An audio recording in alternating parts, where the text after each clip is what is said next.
Hello, ladies and gentlemen.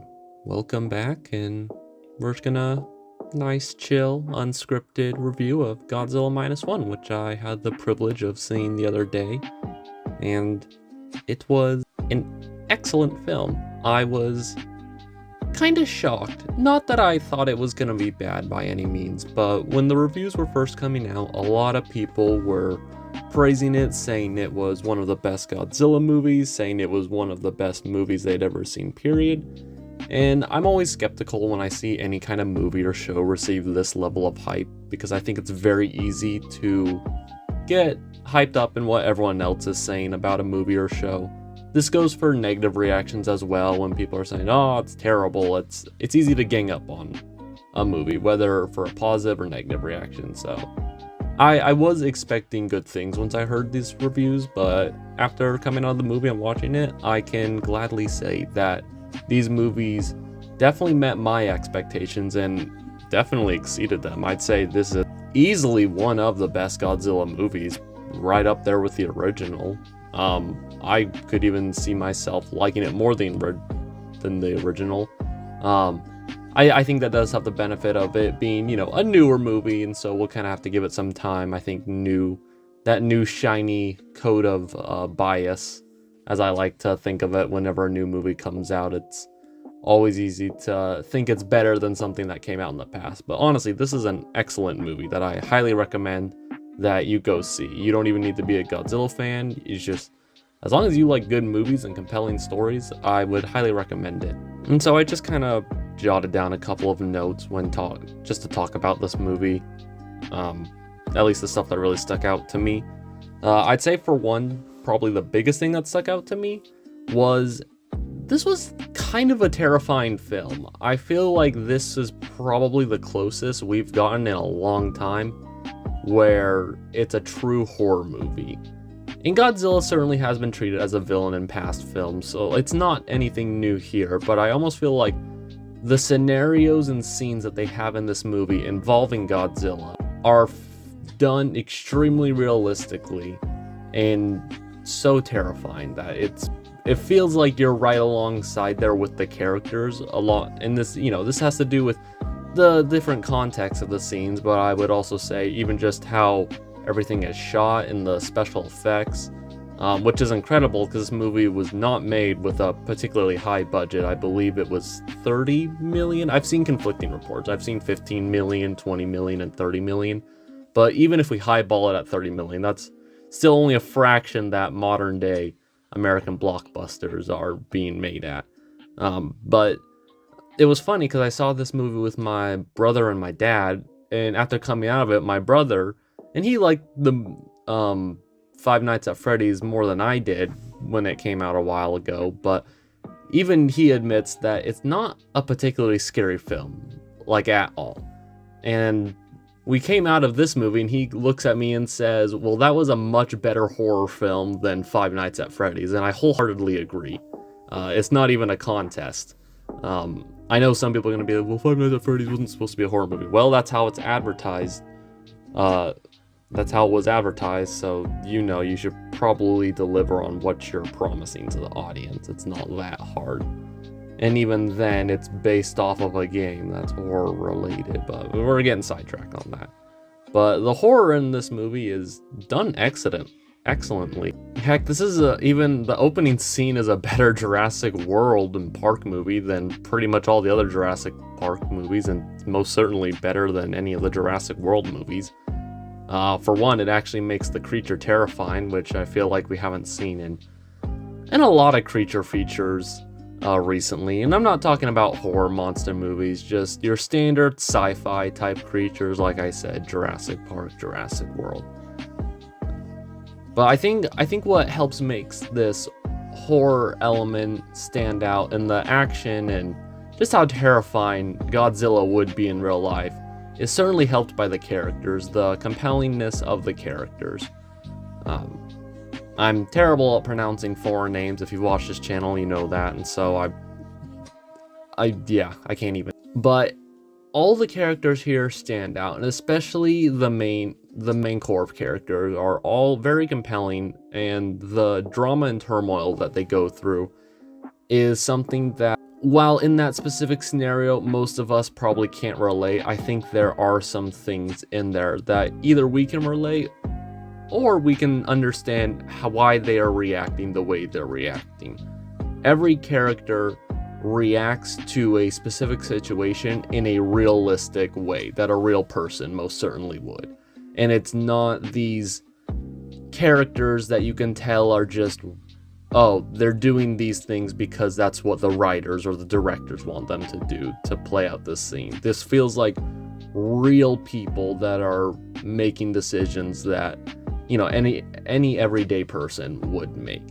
And so I think you find these characters a lot more relatable, and I think it's easier to root for them and to sympathize with them and to understand where they're coming from. And this is, on top of that, this movie does do commentary. Godzilla movies, a lot of them don't have commentary. A lot of them are just your standard fun giant monster movies.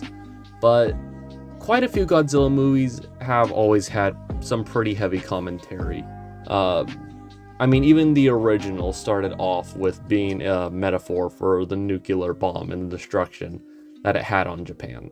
In this movie, it has commentary on how the Japanese citizens were treated by the Japanese government during World War II, and how a lot of it was you're important, and a lot of it was on how governments will often exploit their citizens in order to try to accomplish something, in this case war. I mean, that's definitely a message that can apply to any country. But I really like the idea that this movie really explores the idea on community coming together as opposed to responding what the government wants or reacting how the government wants. And, you know, I'll always appreciate a good movie that tells you to, you know, screw off to the government.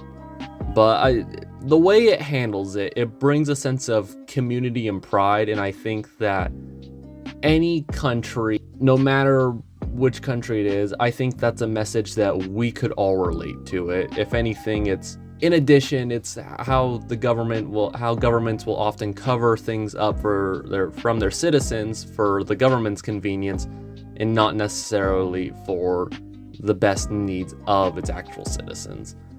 But the way they respond to that and how they handle it throughout the movie, and I'm keeping it vague, I don't want to do too many spoilers, if any.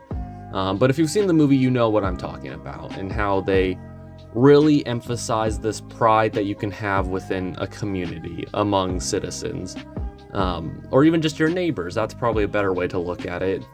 Often I feel stuff like this, it's very easy for large organizations to try to turn people on one another and just kind of forget that we're all people. We're all just neighbors. We're all trying to overcome these same struggles that we all deal with. And I think it's important to realize that, in that it's a lot more effective when we all come together to try to solve these problems, when we try to just rely on a bigger entity or organization to try to just solve these problems for us, when most of the time they're either not doing anything remotely helpful or they're almost trying to instigate or create a bigger problem. But hey, that just might be the conspiracy talking. Kind of transitioning back to Godzilla, the action is awesome.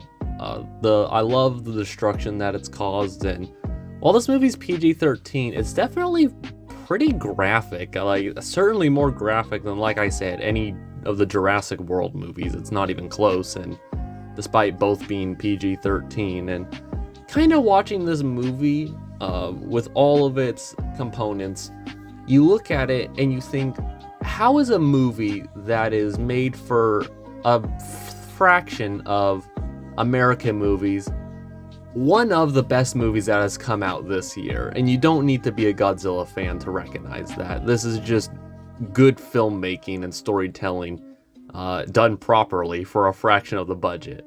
And so there's a lot of reasons why. And it's not even to say, you know, I would even say this movie does some things that I have problems with other studios doing, specifically American studios. Technically, this is not an original film. It's based off of a character that's very iconic and has had many, many, many movies. It's, I may have my beef with superhero movies, but technically this is still doing the same thing. But I think it's a lot different because even though Toho has been making Godzilla movies for years and years and years, Godzilla's birthday was, 69 years this year. Next year is going to be 70 years, which is crazy to think. I think you can tell that there's a lot more care and passion put into this film and not necessarily worried about trying to force a message upon you. Because while there is a message in this movie, it does not try to overly force it upon you. And even then, I think it's a pretty positive message that even if it were to be a little more ham-fisted and try to, cram it down your throats, it doesn't try to... It's not necessarily a message that's going to divide people. If anything, the message is to try to unify people. And I think that that is something that is needed nowadays, especially when you always got to be on a side. You always got to pick a side. You got to hate the other side. You always have to have pride in your side when it's not as black and white as that. And I think when we try to focus on all the differences, it makes us overlook that we have a lot more in common with each other than differences. And that's kind of my take on Godzilla Minus One. It was honestly an excellent film. It's hard to talk about a lot of it without specifically mentioning a lot of scenes, and I really just want to encourage people to go check this film out for themselves. And I think it is kind of ironic that this film goes back to Godzilla's roots. Heck, I've even seen some people realizing that Godzilla has been a metaphor for the atomic bomb this whole time, which, yeah, shocker, that's what the whole original film was about. But, most people don't watch it because it's a black and white film. But seeing Godzilla, this movie in general, being taken back to its roots, showing that you can still have engaging human stories in a Godzilla movie. And, I've heard lots of rumors about the new Godzilla X-Con New Empire movie. And, if some of these leaks are true, I would not say that sounds like a particularly good film. Godzilla vs. Kong has not aged super well the longer you kind of watch it and the more you watch it, while still enjoyable. I feel like it definitely takes the Monsterverse in a new angle and not for the better, and it sounds like the new Monsterverse movie will certainly continue that trend. And so but coming back to its roots, and this is something, it's obviously no secret I've been very lackluster about posting stuff on this channel, but I think it's a good way to get back into the swing of things with arguably the property that helped start off this channel, Godzilla. And so gotta represent for the start and birth of this channel. And I do got things I'm working on. Some announcements will be made, but right now I'm just trying to gather all my bearings and try to focus on some big projects that I'm working on. I might do some, I don't know, trailers or announcements specifically related for that, but that's it. Have you seen Godzilla Minus One? What'd you think of it? If you haven't seen it, why don't you want to see it? Are you just not into good filmmaking? But that is all. I've been Cameron Facer. Have a wonderful day, spank all those buttons, and stay safe out there, and I'll see you all later. Bye-bye.